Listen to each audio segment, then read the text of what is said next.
சொக்கநாதன் பெற்றெடுத்த பிள்ளையாராம்.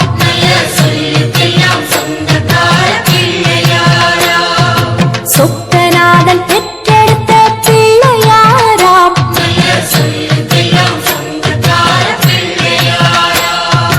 கைலாய மலைய விட்டு தெற்கே வந்தாராம்.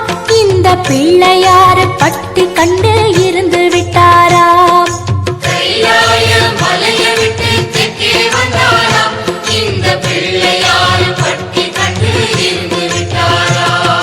கணபதியார் வந்து